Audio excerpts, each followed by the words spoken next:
8वें वेतन आयोग यानी कि 8th पे कमीशन को लेकर चर्चाएं तेज हो गई है और इस बार बात सिर्फ सैलरी की नहीं, इस बार कर्मचारियों की एक और बड़ी मांग जोर पकड़ रही है। वो है सरकारी नौकरी में बीमा कवर यानी इंश्योरेंस कवर में बड़ा इजाफा।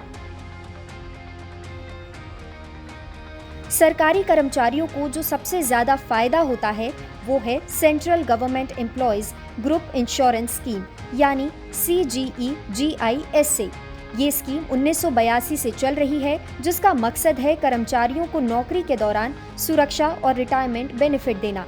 पर आज के समय में इस बीमा कवर की राशि महंगाई के हिसाब से काफी कम पड़ रही है। अगर किसी कर्मचारी की ड्यूटी के दौरान डेथ हो जाती है तो फिलहाल उनके परिवार को ग्रुप ए के लिए 1,20,000 रुपए मिलते हैं। वहीं ग्रुप बी, सी और डी के लिए ये राशि और भी कम होती है। शुरुआत में जब CGEGIS शुरू हुई, ग्रुप ए के कर्मचारियों को 80,000 का बीमा कवर मिलता था और उन्हें हर महीने 80 रुपए का सब्सक्रिप्शन देना पड़ता था। वहीं ग्रुप बी के लिए बीमा कवर 40,000 था, साथ ही मासिक सब्सक्रिप्शन 40 रुपए था। ग्रुप सी के कर्मचारियों को 20,000 रुपए का बीमा कवर मिलता था और उनकी मासिक कटौती 20 रुपए होती थी। सबसे कम ग्रुप डी के लिए बीमा कवर 10,000 रुपए का था और मंथली सब्सक्रिप्शन सिर्फ 10 रुपए था।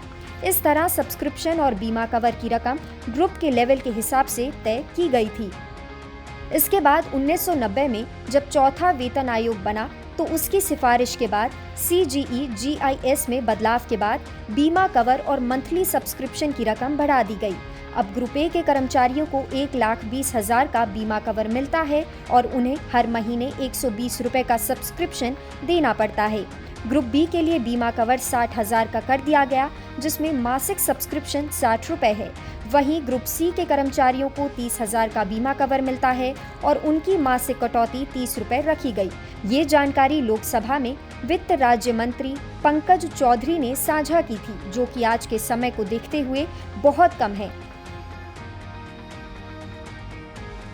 सूत्रों की माने तो 8वें वेतन आयोग इस स्कीम को पूरी तरह रीडिजाइन कर सकता है।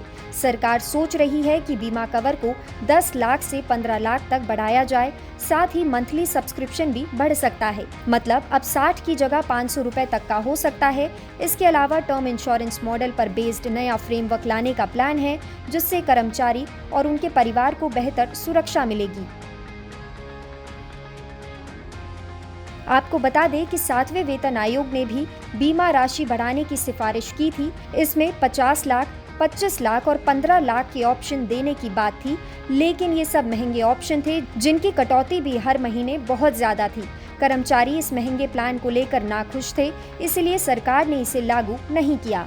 अखिल भारतीय केंद्रीय कर्मचारी महासंघ यानी AISGEF और बाकी यूनियनों का कहना है कि ड्यूटी पर जान गंवाने वाले कर्मचारी के परिवार को कम से कम 15 लाख का बीमा दिया जाना चाहिए।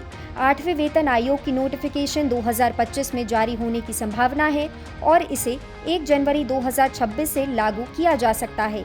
इसका मतलब अगर इंश्योरेंस कवर बढ़ाने का डिसीजन लिया गया तो नई स्कीम उसी डेट से एम्प्लॉयज को बेनिफिट देगी। अगर ऐसा होता है तो ये केंद्रीय कर्मचारियों के लिए राहत की बड़ी खबर हो सकती है। सरकारी कर्मचारियों के लिए सिर्फ सैलरी बढ़ाना ही काफी नहीं होता, साथ ही ऐसी नॉन सैलरी बेनिफिट्स भी जरूरी है। आपकी इस मामले पर क्या राय है, हमें कमेंट सेक्शन में जरूर बताएं और ऐसी ही खबरों के लिए देखते रहें जी बिजनेस।